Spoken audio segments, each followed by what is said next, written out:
Mga kaibigan, hello po sa inyo, magandang gabi, Silver Voice TV. Nandito na naman po tayo, syempre pasalamat tayo sa ating sponsor, Glenford Fitness Boxing Gym, mga kaibigan.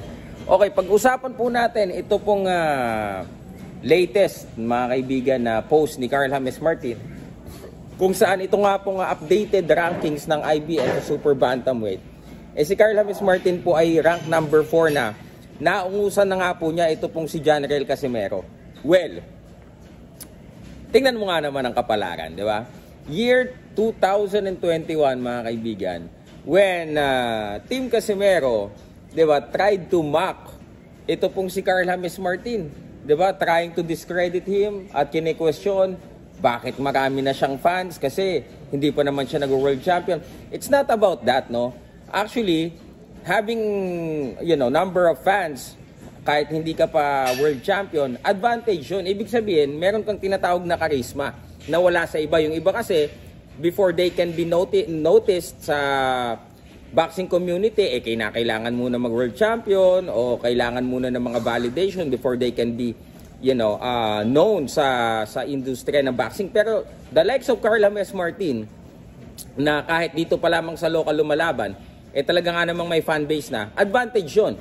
Last time we saw a fighter like him is Senator Manny Pacquiao, no? Kahit dito pala lumalaban noon yan, bata pa ako noon, sa blow by blow sa Mandaluyong, talagang tinatao, marami ng followers si Senator Manny Pacquiao noon, partida, wala pang social media noon. And ganito din itong Carl James Martin, ganito din itong yung bago din ngayon, si Kenneth Lubert, di ba? And mga kaibigan, rank number 4 na sa IBF, and syempre abangan nyo din sa ibang sanctioning body, WBO, WBA, WBC, mga kaibigan. Ito pong si Carl James Martin, napakalapit na, no? Inaayos na po ang kanyang pabiyahe sa Amerika. Ito pong kanyang ang plano po sa kanya ni Sir Sean this coming Monday. Ito na, itong Monday na to. So Sunday bukas, then Monday, siya po ay tutulak na pa Baguio para sumama po sa training camp ni Marlon Tapales, no? Although hindi natin alam kung gagamitin siyang sparmate kasi left-handed siya, no? Si Inoue right-handed.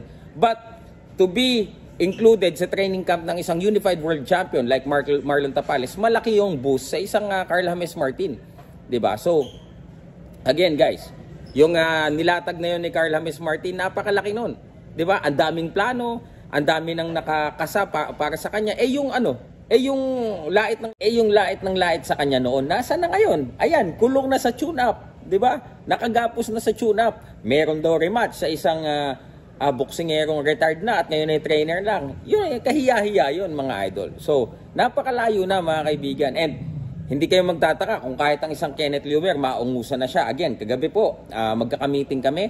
And then because of Kenneth Lubert's performance against a veteran Edward Heno, former world title challenger. Former world title challenger yan, si Edward Heno.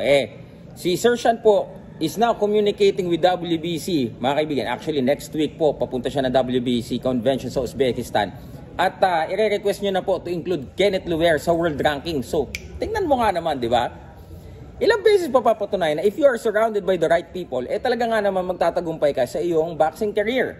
O, di ba, kabaliktaran ni Casimero kung nasaan na siya ngayon. So, yun lang, mga kaibigan. Again, congratulations, Carl James Martin.